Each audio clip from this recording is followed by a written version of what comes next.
This video is based on my personal opinions and observations and should not be considered as facts.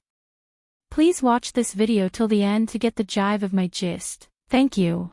Hi guys, when I saw the clips of episode 16, I knew it was a crazy episode. What I didn't know was how insanely wild it would get. I gotta tell you folks, Exchange 3 is my best season yet. I'm totally blown. I had no idea Seokyung had a hidden beast in her. I've noticed some negative comments about her after this episode, but I have to say I'm sorry but not sorry folks. This was the episode that made me fall madly in love with her, ha ha ha. Dang, she is so good for TV. By now you already know that this video is an analysis about Seokyung, Yujung and Juwon's relationship, and why Seokyung became a crazy villain. Let's quickly talk about how it all started. Seokyung is Juwon's ex-girlfriend. He brought her to the show so they can rekindle their love. Throughout their 3-year relationship, they went through 2 breakups. The first breakup required Juwon to win her over again as if it was their first time dating. Despite being apart for 6 months, they eventually reconciled. Their second breakup led them to Exchange 3.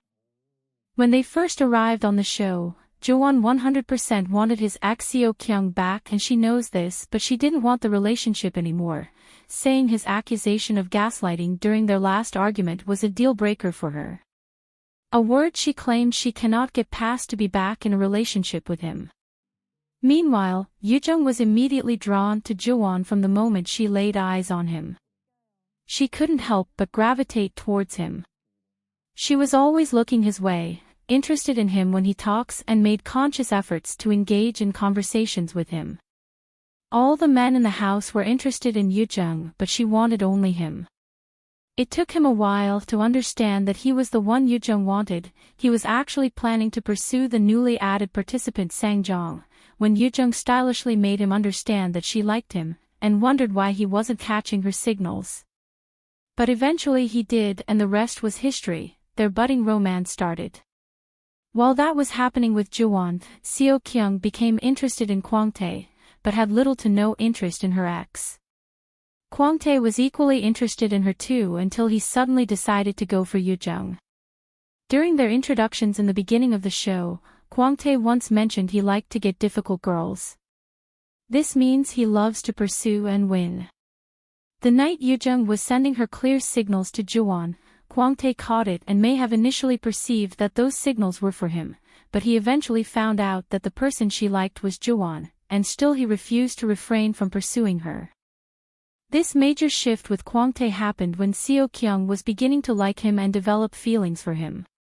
She kept messaging him but he stopped messaging her and completely redirected his focus towards Yujung, leaving Seokyung feeling sidelined. Coincidentally, Yujung is the same person her ex is interested in. In episode 9, right before Changjin's entrance, Yujung assumed all the ladies went on a date. Not knowing that Seokyung dated the remaining 3 men, she confirmed whom her ex was interested in since then. Yujung even went further to confess in that scene that she had been into the person she dated that day since day 1 and that her feelings for him had grown and wouldn't change. But here is the problem. Here is the twist.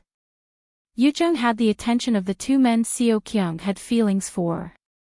Yujung refused to tell Kwangtae off even when she knew that she wasn't gonna choose him. So I believe that to Seokyung, Yujung was stringing Kwangtae along, which became a missed opportunity for her to at least be someone's love interest in the house. By the time they got to Jeju, she realized Kwangtae and her ex were deeply into Yujung. By then, she had already given up on Kwangtae. She lost hope about finding a connection. Then Min-hyung went on a date with her but there was no hope there. She also wanted to explore Dongjin but that was a dead end.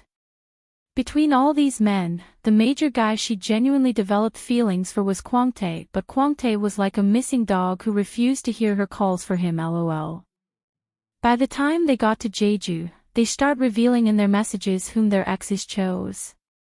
So she figured, wow, Yujung and my ex are pretty solid, but why was she stringing Kwangtae along when she knows she'll keep choosing Juwon? So the moment came for her to choose a date for her ex, and this was her opportunity to get even for her missed opportunities. Then the madness started. She chose Jung-eun as her ex's date.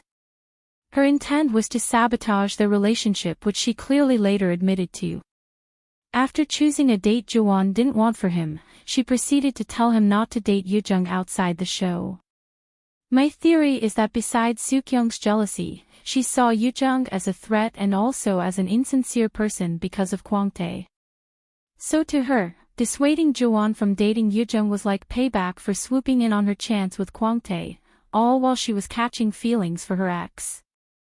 Let's just say she was pissed as they kept choosing each other while she doesn't have that solid relationship with anyone. Hence her reason for choosing Jung-eun for Juwon as his date. The morning after the women chose their ex's date, Yujung was getting ready for her date with Kwangtae. She told Haewon that she realized she might never be able to go on a date again with Juwon because Seokyung won't allow it, and that their fishing date was the best she's had so far. In my opinion, I believe Yujung realized that Seokyung's lack of interest in anyone will put a damper on her love interest with Juwon. So she finally found a good opportunity to tell Kwangtae like it is, that nothing romantic can ever happen between them. She even encouraged him to explore other options. While that had happened during Yujung and Kwangtae's date, Seokyung had no idea, and later while cooking, she went on a rampage. I'm not sure what took over her soul, ha. It was an incredible watch, I swear. She glued her body to his by the jealousy sink. I call it the jealousy sink because that location is where all the crazy jealousies were expressed the most, including Haewon and Hwihyun's. Seokyung really went cuckoo, lol. I think at some point she stopped caring about the cameras, only about her feelings. So, there she was, glued her body to his by the sink, talking to him like he was under hypnosis, urging him with, "You went on a date with someone different today, right? You enjoyed it, right? Just make sure you message her tonight. Do not send your message to Yujung." Juwon was as shocked as we were. They even continued their little tete-a-tete in front of Yujung, who was probably thinking, do I really have to deal with this madness while my ex is practically begging for me to come back? Long story short, Yujung didn't send Juwon a message that night. Instead, she hit up her ex for the first time. Although Juwon messaged her, it still did not affect much because Seokyung succeeded in putting a dent in their relationship, especially when she used the word instructed. She said I instructed him to do something. She also said just do as I say. Like my gosh, the nerve of this girl. She totally crushed Juwon's manliness in front of Yujung. Any woman in Yujung's place would be disappointed in that situation. Yes, Seokyung is manipulative, but I have to admit it was entertaining. I wonder how long it took her to cook up this plan because it all played out in a flash. It was like a switch flipped in her brain, turning her into the ultimate villain. But hey, sometimes you need a little villainy to really shake things up, right? Eventually, Kwangtae tugged his tail between his legs and sent Seokyung a message that night. He even asked her for her response to his text when they got talking in their house. She seems more optimistic about this present development and was able to tell Juwon in a clearer language that she doesn't want to get back with him. She said she was done and will no longer care who he chooses anymore. She said she wasn't going to try to sabotage them anymore. Although I do not agree with some of her tactics, I definitely respect it. Desperate times call for desperate measures. You've got to hand it to her, she's not afraid to play hardball when the situation calls for it. I mean, she straight up told Juwon that she didn't want him, but she also didn't want to let him go. What kind of speech is this, ha. She also triggered Yujung in the room when talking about Juwon. Yujung wanted some info which she refused to share. She even dropped some misleading info that made it sound like Juwon wasn't really interested in her. This update left Yujung feeling bitter. Now, this particularly left a sour taste in my mouth as well, and I have to say this was pretty mean of her. However, because this show is based on real people with real feelings, I won't judge her because I can imagine people acting like this in real life if not worse. It expresses the authenticity of this show that it wasn't staged or scripted. I love drama, folks. Thank you Seokyung for bringing the heat to the game. If Juwon and Yujung can overcome this hurdle, then they are definitely made for each other. It means they will overcome a lot in the real world through trust and communication. But it seems Yujung is falling back in love with Changjin after the Udo Island trip. What do you all think? Thanks for watching, hit the like button and subscribe if you want more content like this. Bye.